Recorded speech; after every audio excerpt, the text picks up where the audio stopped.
Personal notice. Danger's my stock and trade. If the job's too tough for you to handle, you got a job for me, George Valentine. Write full details.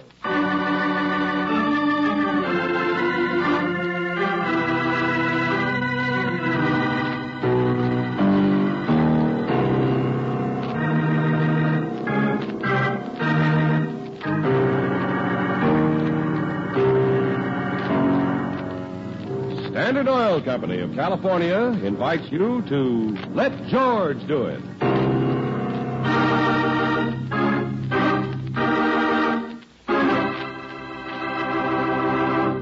In just a moment, we'll begin tonight's transcribed adventure of George Valentine. If you've been having trouble starting your car lately, or if low gasoline mileage has you baffled, then make it a point to have your spark plugs checked soon. Dirty, worn spark plugs can rob your engine of power and pickup, and may even waste 1 out of every 10 gallons of gasoline you buy. Let the car savers at standard stations or independent Chevron gas stations check your plugs. They'll clean them and reset the gap, or if necessary, they'll be glad to install new spark plugs. Stop in tomorrow for an efficient car saver spark plug checkup where they say and mean we take better care of your car.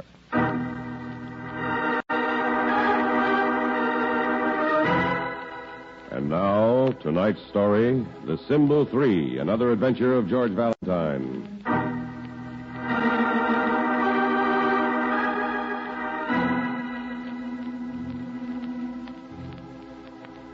Dear Mr. Valentine, mark well the symbol 3. It's the key to destiny. Since I heard those words whispered to me on the telephone only 2 weeks ago, I've been living in a world of fear, horror. For these words have already twice brought into my home violence and sorrow. And now I know they're also going to bring death. What's worse, I can't get my husband's help. And I can't go to the police. So please, Mr. Valentine, come to see me as quickly as you can. But be sure you speak to me alone and introduce yourself merely as a friend. Sincerely, Ruth Laswell.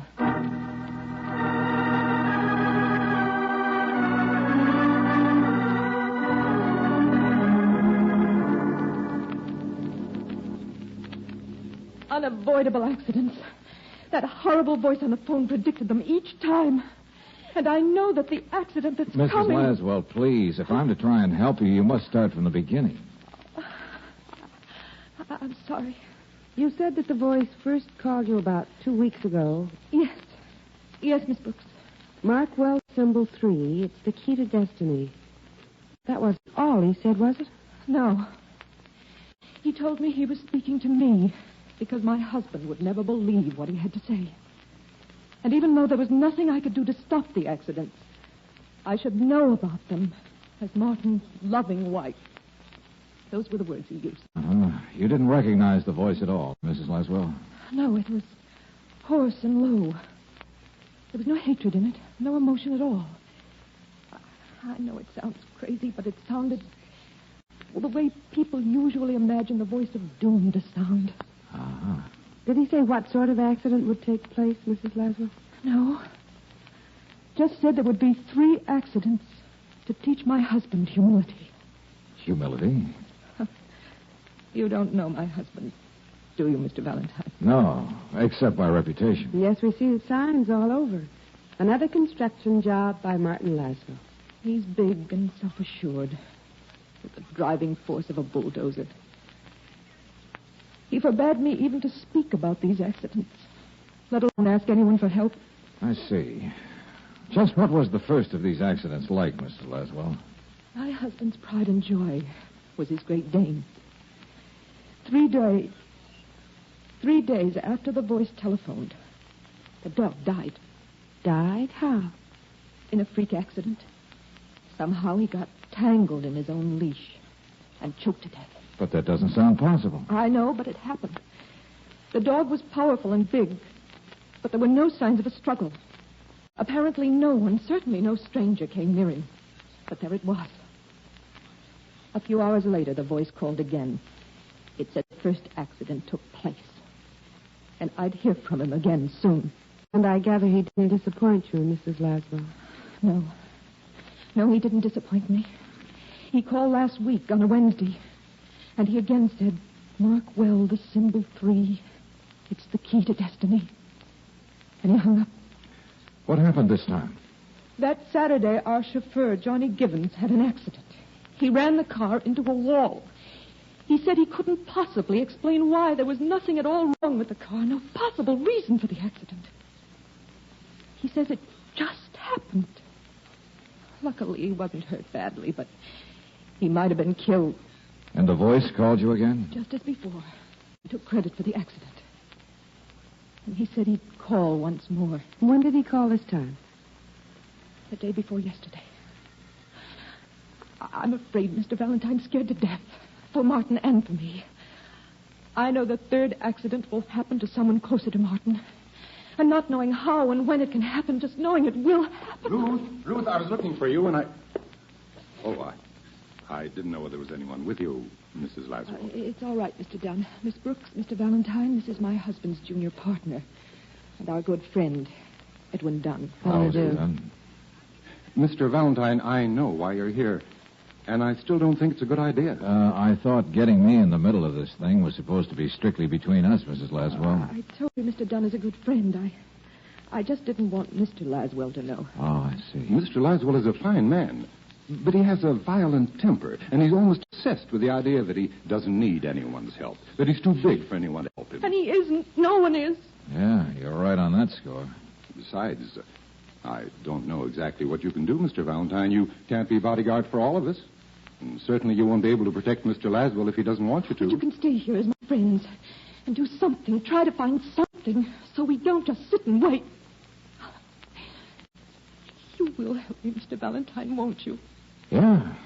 Yeah, I'll stay here. But, George, what is there to go on? Where can you start? The chauffeur, Mrs. Laswell. Is he well enough to be back on the job? Oh, yes. And Mr. Laswell isn't using him this afternoon. Johnny is in his apartment over the garage. Good. That's about the only point we can begin from, isn't it, Brooksy?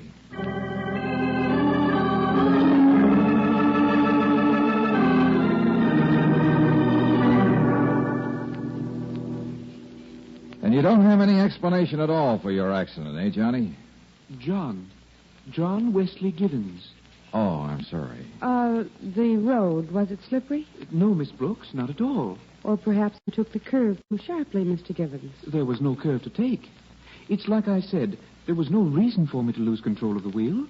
I've been driving for years with a fine record. It was as though I was made to have this accident by some power bigger than me.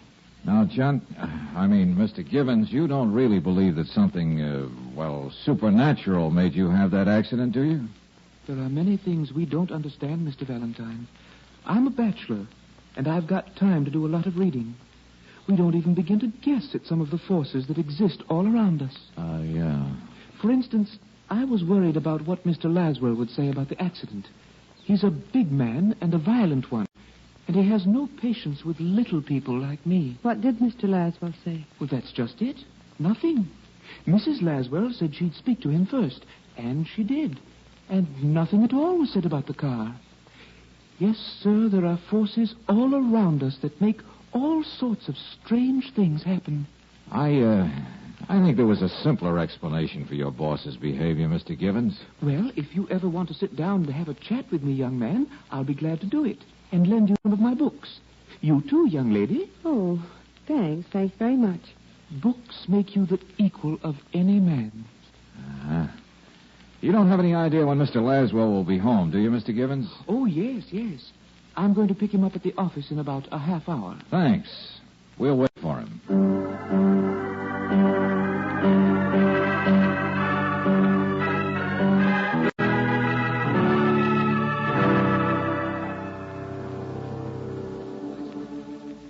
You must be rather recent friends of Mrs. Laswell's. Mr. Valentine, is it? Uh-huh, that's right, Mr. Laswell. And if Ruth had a friend as pretty as you, Miss Brooks, I'm sure she'd have mentioned it to me before. Well, that is thank you. Yeah, she always talks enough about other things. Well, you see, Mr. Laswell... Now, look, Valentine, let's not be childish about this. Ruth hired you as a sort of bodyguard to the Laswell household. When Johnny mentioned your name to me, I looked you up. It seems this whole thing has been the worst-kept secret in the world. I need no help. I need no protection. I need no nursemaid. But surely with those 2 accidents and the threat of a third... But I didn't say I wouldn't welcome some company, just to relieve the tension. That was certainly an elaborate build-up to a sudden letdown. Valentine, I'm a realist. I see what's going on in my house. I don't believe in a voice of doom. On the other hand, I don't close my eyes to what has happened. Well, then. So, by all means, welcome until the deadline has come and passed. Have a drink? Let's get ready for dinner. Well, yes, of course. No need to worry my loving wife. Whatever we can do to put her mind at rest... Martin! Yes, Ruth? Yes, what is it? What is it, Mrs. Laswell? What happened? Ruth, cut it out. Come on, what's the matter? The accident. The third accident.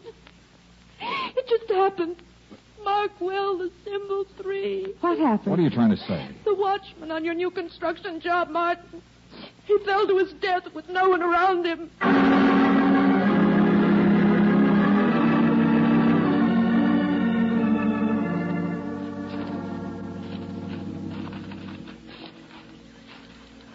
The poor man's over there, just where he fell, Mr. Laswell. Thanks, Sergeant. Wagon will be coming for him any minute.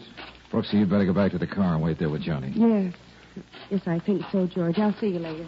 Johnny, you bumbling fool, bring up the car. Come on, Valentine. Yeah. His name was Williams. He's been with us for many years. A nice old man. Oh, careful. Yeah. Good and steep down here, all right. Big drop. Yeah, we're just getting ready to clear all this up. The rocks, so we could sink a foundation. He must have been walking up there, along the edge. Somehow lost his footing. And all these rocks on the bottom. Humility, that's a stupid word and a stupid idea. 3 accidents to teach you humility. Coincidence. And someone takes advantage of them to call up later and talk nonsense. If I could get my hands... Okay. Here he is. In front of his coat covered with this powdered gray stuff. Shows he slid on his chest the first part of the way down. Valentine, this had to be an accident. All of them had to be. I'm not arguing with you, Laswell. There's a big board fence around this whole place and a gate with a lock. Williams wouldn't let a stranger in. And there's no reason to kill Williams. There isn't a thing of value here, not a thing. Only a crazy man would kill another human being for no reason at all. Another accident. The third. Well, at least it's all over. The voice said there would be only 3. There's one thing bothers me about this third accident. Huh? It broke the rhythm. And if there's one thing this whole crazy case had, it was rhythm. What are you talking about, Valentine? The symbol 3. 3 accidents. Each occurs on the 3rd day after the warning. When was Mrs. Laswell warned about this one? The day before yesterday. Yeah. But Williams here died on the 2nd day. Why?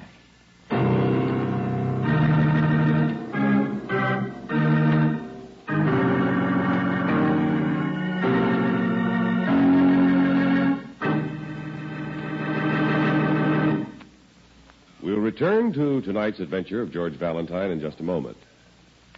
What do you really look for in the motor oil you buy for your car? Long engine life? If you do, new RPM motor oil is the answer. Switch over now to new RPM, the oil that doubles engine life, the time between major overhauls due to lubrication. Developed through atomic energy, new RPM is years ahead in offering better protection for your car. New RPM cuts in half the wear rate of critical engine parts. Even a cab company operating in the tough daily grind all cabs go through found new RPM motor oil reduced engine wear 71%. And compared with conventional oils, new RPM gives double protection against gum, acid, and corrosion in your engines. Now that many car manufacturers recommend heavy-duty motor oil for top performance under all driving conditions, it's important to you to know that new RPM exceeds all of their requirements for a heavy-duty oil. Considering these facts, it's easy to see why new RPM motor oil is first choice with motorists. Be sure you get new RPM motor oil for long engine life. look for the sign of your nearest independent Chevron gas station or standard station. There you'll find new RPM motor oil, which is one reason they say and mean we take better care of your car.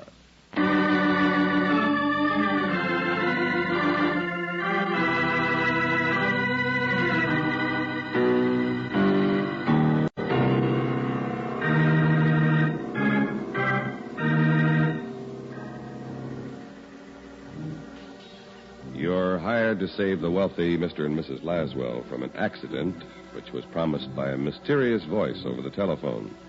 You obviously succeed in that because a harmless night watchman is the victim of the third and last in a series of 3 accidents, foretold and delivered. So, at their home now, the Laswells are quite willing to consider the case closed. But if your name is George Valentine, you don't seem to be anywhere as willing.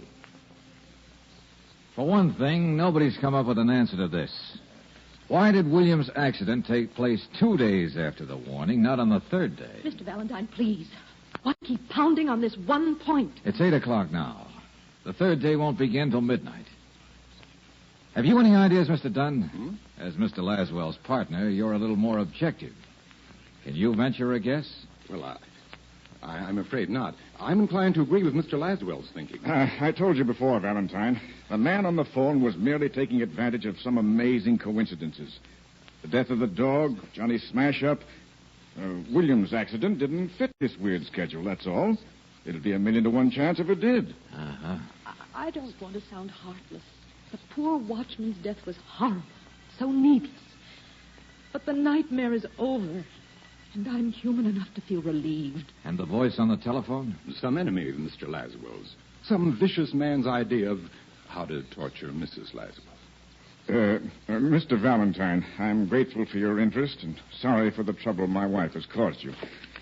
Here, please take this check, and thanks. Nice check.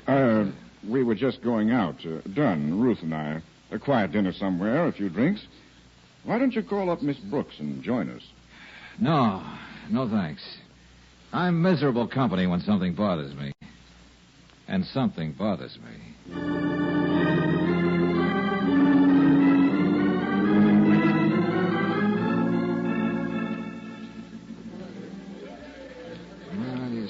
George, will you stop mumbling to yourself and eat something? It's 9:30. Yeah, Angel. 9:30 of the 2nd day. Mark well, the symbol 3. It's the key to destiny. Darling, maybe you are just being stubborn about this whole thing. Oh, but something is wrong, Angel. The partner who calls her Ruth when he thinks they're alone, but is so careful to call her Mrs. Laswell when he sees us. And the original Mr. Big himself who blows hot and cold. So much combustible material, Brooksy, and none of the 3 principals are involved in any of the accidents. Come on, let's get out of here.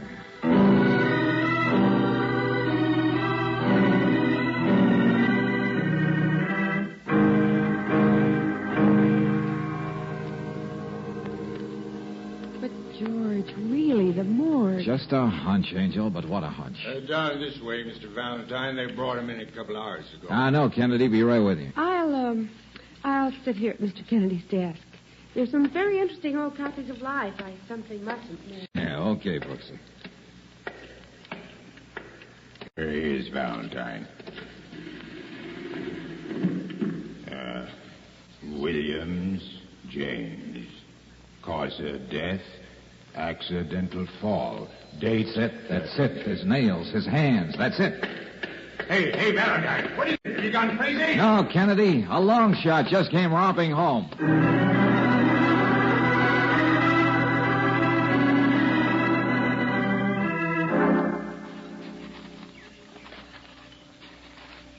But, George, what makes you so sure Williams was murdered? Just take my word for it right now. The important thing is to find out why the poor guy was killed. There's got to be an answer to that. Here?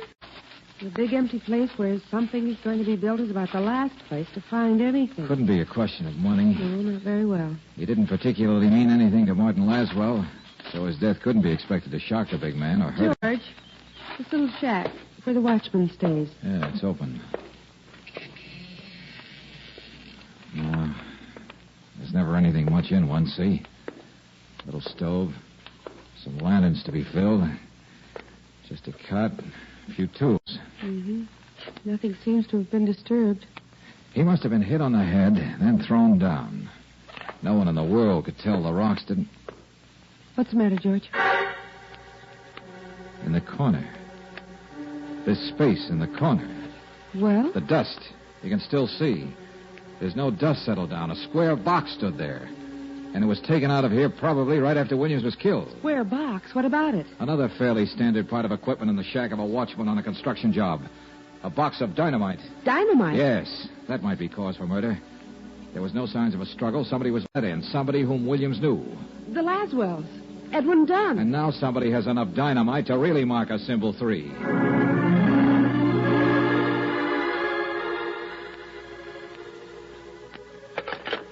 Nobody answers to the Laswells. They're still out somewhere. But where? 11:25. Any time after midnight, the payoff to this whole weird buildup will really come.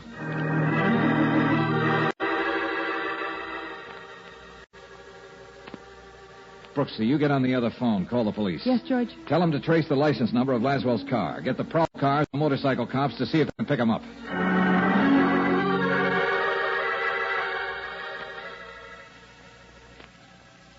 Okay, thanks. Thanks very much.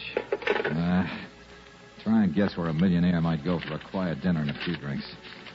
A rhubarb blue, a golden pheasant. Guess the best thing I can do is get over to Laswell's and wait for him.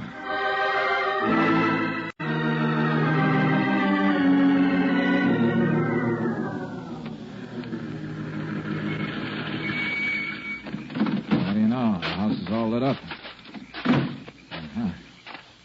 Laswell's car at the door. Mr. Dunn's car, too. Must be topping off those few drinks with a few more.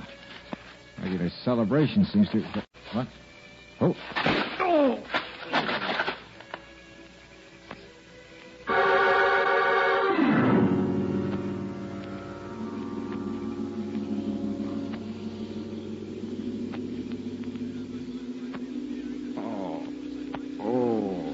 Just stay there quietly, Mr. Valentine. Oh, what?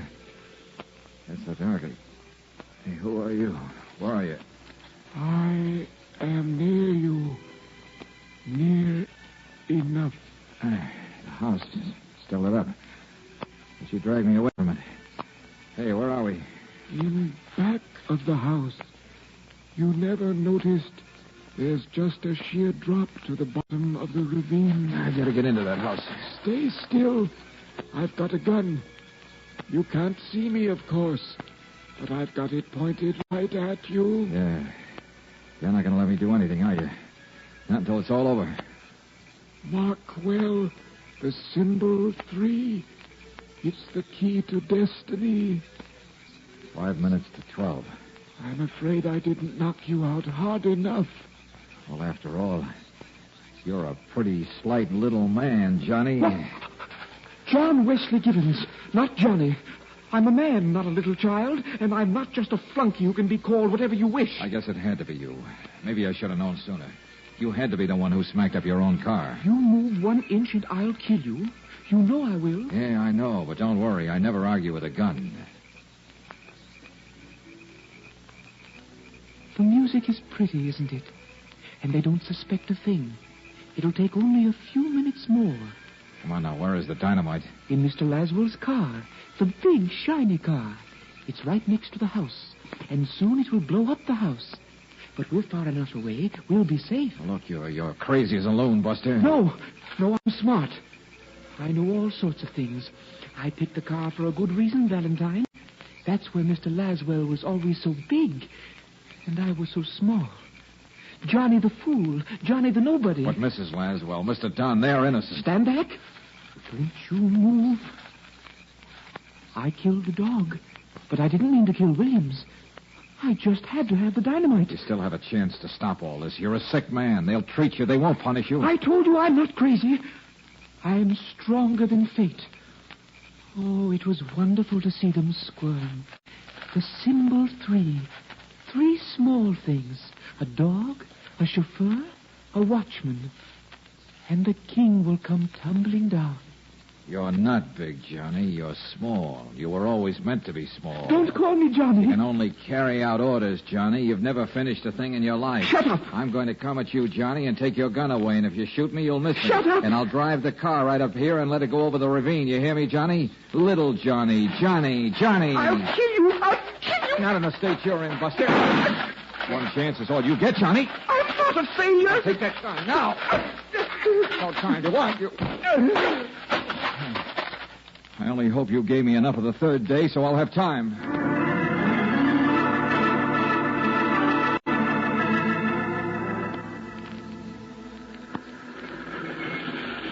Release the brake.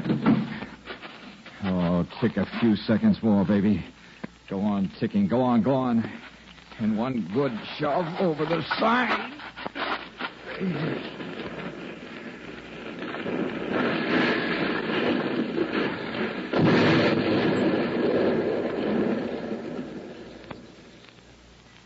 3 minutes after 12.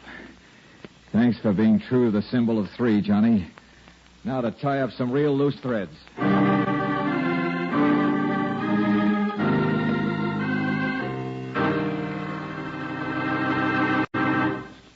It takes more than one feature in a gasoline to give you all-around dependable performance. That's why Chevron Supreme gasoline is designed to give you not one, not two, but all 8 high-performance qualities. Count them.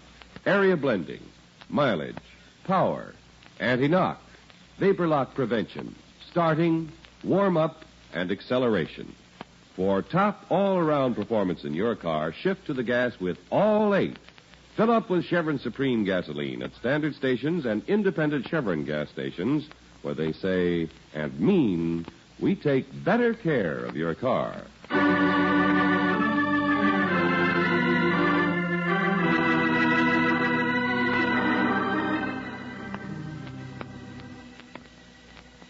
A Messiah complex along with a persecution complex.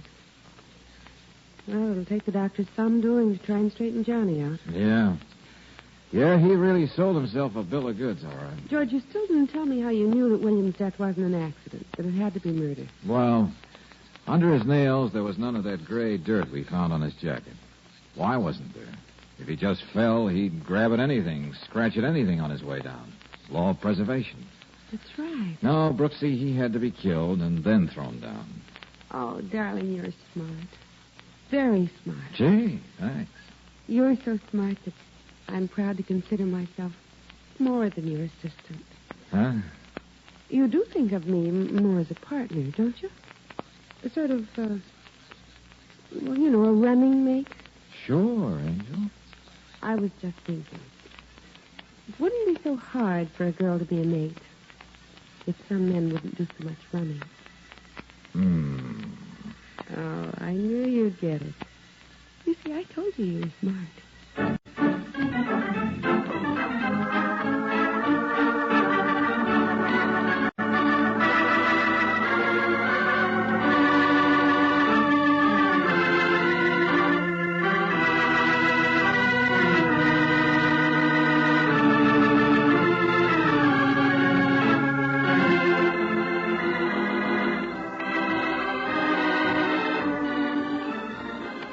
Tonight's adventure of George Valentine has been brought to you, transcribed by Standard Oil Company of California on behalf of independent Chevron gas stations and standard stations throughout the West. Robert Bailey is starred as George, with Virginia Gregg as Brooksy. Let George Do It was written by David Victor and Jackson Gillis and directed by Kenneth Webb. Gene Bates was heard as Ruth, Theodore Von Eltz as Laswell, Byron Kane as Johnny, and Don Randolph as Dunn. The music is composed and presented by Eddie Dunstetter. Your announcer, John Heaston.